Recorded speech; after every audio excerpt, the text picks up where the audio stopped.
Relina surged forward, her boots pounding against the cold stone as she raced toward the sound of Quimby's scream. The manor's corridors twisted around her like the gnarled roots of an ancient tree, the flickering candlelight barely holding back the oppressive darkness that clung to the air.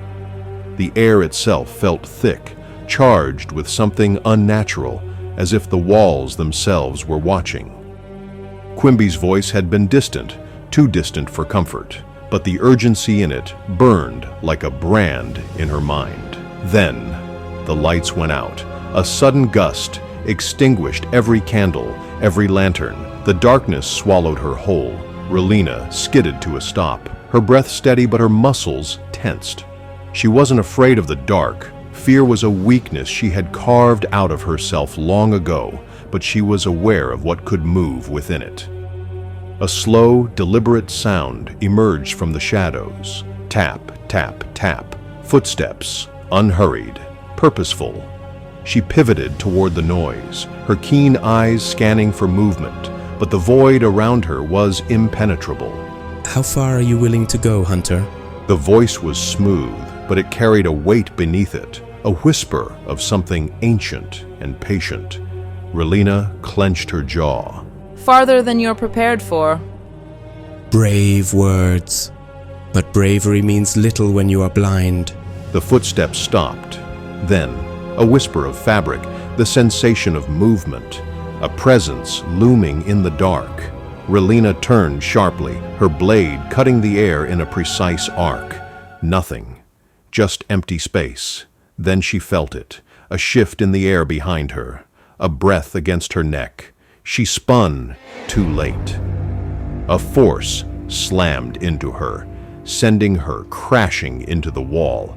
The cold stone jolted through her, but she rolled with the impact, twisting to regain her footing. Something had moved past her, fast. She steadied herself, listening. The silence was worse than the footsteps. Then, tick, tick, tick. A soft, rhythmic sound, like nails tapping against glass. Then came the voice, rich with amusement. I expected more. Relina exhaled slowly, recalibrating. And I expected less talk. Silence. Then a quiet chuckle, low and indulgent. You amuse me, Hunter. Most would have broken by now. Relina shifted slightly, grounding herself. Then you haven't met the right hunters. There was no response. Instead, the presence moved again, this time directly in front of her. A silhouette took form, just barely distinguishable from the surrounding blackness. The moment stretched. Then, the darkness itself seemed to peel away. A figure emerged, stepping forward as if from the depths of a forgotten nightmare. It was a man, or what had once been one. His form was draped in long, flowing attire reminiscent of noble fashion from a bygone age, but his features were wrong. His skin was taut, nearly translucent in the dim light, and his eyes, they were empty, not in color, nor in light, but in depth. Pools of black void, reflecting nothing. His lips curved slightly. Tell me, Hunter, do you know what it feels like to be hunted? Relina didn't answer. She struck. Her blade lashed out, precise and brutal, but before it could land, he was gone. No blur of motion, no shift of weight, just gone. Then, from somewhere in the darkness, a whisper. A shame, really. He was such a delightful little thing. Relina froze. Then, a muffled cry. From behind a heavy door at the far end of the corridor. Quimby. Relina moved, fast. She reached the door in seconds, her pulse hammering as she tested the handle. Locked. The whisper returned. Closer this time. Do you truly think you can save him? She ignored the taunt, scanning the frame. There was no time for subtlety. She kicked. The wood shuddered, splintered. Another strike, and the door burst inward. But what she saw inside stopped her cold. Quimby was there, tied to a chair, his small frame rigid. his eyes wide, darting toward her the moment the door crashed open. But he wasn't alone. A shape stood beside him, fingers resting lightly on his shoulder. A man. No, the man. Lord Veymar. He turned his head slowly, his smile widening. Right on time. Quimby's mouth was covered, but the terror in his eyes was unmistakable. Relina took a step forward, and Veymar's fingers tightened, just enough to make a point. One more step, and I promise you, Hunter, he will not be so fortunate as you, he said smoothly. The threat coiled around the air like a vice. Relina stilled, her mind raced. Veymar's gaze held hers, triumphant, knowing. You wanted the truth? He said softly. His smirk widened. Then let's begin. Relina's breath was steady, her muscles coiled like a viper, ready to strike. But her eyes locked onto Quimby. Even bound and gagged, he radiated defiance. His small frame was tense, his chest rising and falling in sharp, controlled breaths. His wide halfling eyes, dark and darting, were locked onto hers, filled not with fear, but trust. Trust that she would get him out of this. The weight of that trust slammed into her like a hammer. Then the world around her blurred. The dim candlelight of the manor flickered and waned. The stifling air, thick with something unnatural, seemed to pull away. The distant creak of the old wood, the near silent breathing of the figure before her, all faded. For a brief moment, Relina was somewhere else, somewhere warmer. The village of Cress smelled of wet earth and old wood. It was the kind of place that felt untouched by time, where every cobbled street had been walked 1,000 times over by the same families for generations. Relina had stopped there to resupply, passing through on her way to investigate rumors of a vampire lurking near the marshlands beyond the hills. It had been a quiet visit until... You there! Yes, you! The serious-looking one with all the weapons! She had turned to see a Lightfoot halfling sprinting toward her, his wavy black hair bouncing with every hurried step. His face was twisted in a mix of determination and panic. She had barely parted her lips before he skidded to a stop in front of her. Listen, I don't have time to explain everything, but you look like the kind of person who deals with problems, and I have a very specific problem. Relina had crossed her arms, raising a skeptical brow. Is that so? Yes. The halfling huffed. An undead goose is after me. A beat of silence. An undead goose? Yes, that's what I said. The words were clear. Relina had almost walked away then, convinced he was either a fool or a liar. But something in his eyes, something frantic and too genuine to fake, made her hesitate. Fine. She muttered, rolling her shoulders. Show me. Quimby had beamed, despite his supposed predicament. I like you already. It hadn't taken long before she was standing in front of a dilapidated grain storehouse, while Quimby whispered urgently about how that thing was waiting inside, watching, plotting. She had been halfway through a question when a piercing honk shattered the air. Then it lunged, feathers mottled with decay, eyes hollow with unnatural hunger. Relina had barely managed to dodge as the undead creature flapped toward Quimby, its beak snapping inches from his head. Quimby, for his part, had screamed, a rather undignified sound, and bolted behind her, using her as a shield while shouting. Kill it! Kill it! It wants revenge!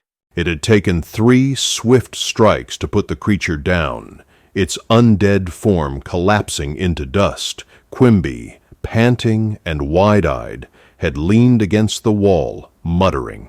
You have no idea what I've been through. Relina had turned to him, expression unreadable. That was a harmless goose. That was a monster, and I have been living in terror. Quimby retorted. She had exhaled slowly, then finally let a small smirk tug at the corner of her lips. You're ridiculous. Quimby had grinned up at her.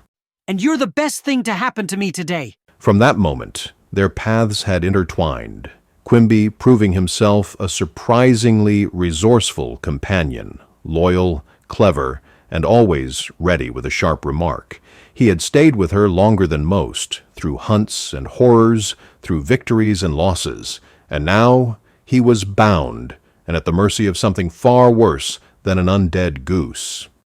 The warmth of the memory burned away, replaced by the cold, crushing weight of reality. Relina's gaze snapped back into focus, locking onto Veymar. Her grip on her sword didn't shift. She didn't move, didn't lunge, didn't let anger take control. Instead, she let her words strike first.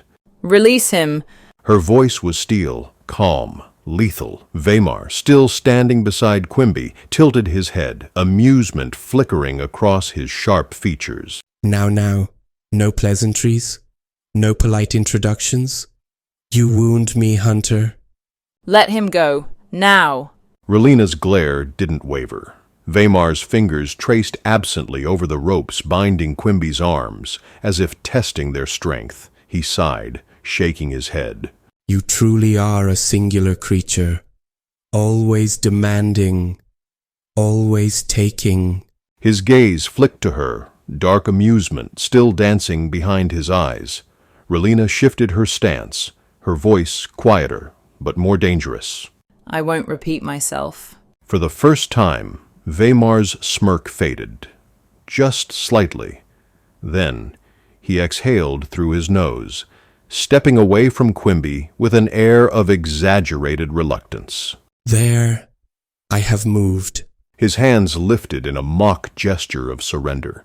But you see, dear Hunter, I have gone through so much trouble to bring him here, and I'd hate for you to ruin our little arrangement. Relina's heart pounded. As if sensing her thoughts, Veymar chuckled softly. It was a low, velvety sound, the kind that slithered beneath the skin like a whisper in the dark. You're wondering how our dear friend Quimby found his way here, so very far from home, he said, clasping his hands behind his back. Relina said nothing. Words were weapons, best wielded with precision. Veymar stepped forward, circling Quimby like a man admiring a caged bird. He was found skulking where he didn't belong, sniffing around places that should have remained untouched. Such curiosity, wouldn't you agree? Quimby's eyes shot to Relina's, his jaw clenched. He was keeping something back. Relina turned her gaze to Veymar. Explain? Veymar sighed dramatically, as though put upon by the request. He came to my doorstep, uninvited, unwelcome, and yet rather intriguing. I must admit, I do find his kind amusing. Such wit, such energy. He did try to talk his way out of trouble at first. A flicker of amusement crossed his sharp features, even had me entertained for a time. Relina could only imagine. Quimby had a knack for weaving his way out of tight spots with words alone. That he had failed here meant something had gone terribly wrong. Veymar's expression darkened slightly. But then I found something curious on him. He turned slightly, producing a small folded parchment from his coat. He flicked it open with a gloved hand, holding it up just enough for Relina to see. A sigil, intricate, inked in deep crimson. It was composed of twisting shapes and interlocking symbols, ancient, powerful, unmistakable. The same symbol Relina had found in the ruined church. Her stomach turned to ice. Do you know what this is, Hunter? Veymar murmured. Relina kept her face impassive. Where did he get that? Now that's the better question, isn't it? Perhaps you should ask him. Veymar's smile was slow, deliberate. He turned the parchment in his fingers, watching her reaction while removing the gag from Quimby's mouth. Relina shifted her focus back to Quimby. He was tense, but his deep blue eyes flickered with something else, guilt. Quimby? She called to him, voice measured. He exhaled, shaking his head. It's complicated, Relina. Veymar's chuckle returned, deep and knowing. Oh, I do love complications. Relina barely spared him a glance. She stepped forward, ignoring the predator at her side, focusing only on Quimby. Then uncomplicate it now. She said firmly. Quimby swallowed hard, shifting against the ropes. Look, I was following a lead, all right? I didn't mean to land myself in this mess, it just happened. Relina folded her arms, her patience thinning. Where? Quimby hesitated. Sumeris. A chill skittered down Relina's spine. Sumeris was weeks from here, a city known for its deep archives and old noble families. If Quimby had been there, he was chasing something big. What were you looking for? She pressed. Quimby grimaced. A scholar owed me a favor. He sent word about some peculiar movements. Old bloodlines, forgotten names, people disappearing. All tied to this. He gestured with his bound hands toward the parchment in Veymar's grasp. I was following it, Relina, just like you. The revelation was a hammer to her chest. Quimby had been investigating the same trail. Before she could speak, Veymar tisked. Fascinating, isn't it? He folded the parchment with delicate precision, slipping it back into his coat. And yet, despite all his efforts, he stumbled right into my grasp. Fate has a rather delicious sense of irony. His smile returned, sharp as a blade. Quimby scowled. More like I was set up. By who? Relina's pulse quickened. Veymar only smiled. Quimby exhaled sharply, looking away. I don't know. A dangerous silence settled between them. Relina's thoughts churned. If Quimby had been led here, if someone had wanted him to follow the trail, then there was a bigger game at play, something ancient, something deliberate. Veymar's gaze never left her. He was watching, waiting, a test, a game, and she was caught in it. Veymar's voice was soft, almost a whisper. So tell me, Hunter, what will you do now? Relina met his gaze, her resolve hardening. Simple. I take him, and we walk out of here. Veymar's smile deepened. Do you really? The air thickened, the candlelight flickering strangely. Then, the floor shifted beneath them. A deep, guttural creak echoed through the manor as the walls breathed, the shadows stirring. Quimby's expression turned to alarm. Relina? And then, the candles snuffed out. Total darkness. A whisper, not Veymar's, something else, brushed against her ear. You have seen too much. A presence, cold, writhing. Then a sound, something sharp, something coming. And then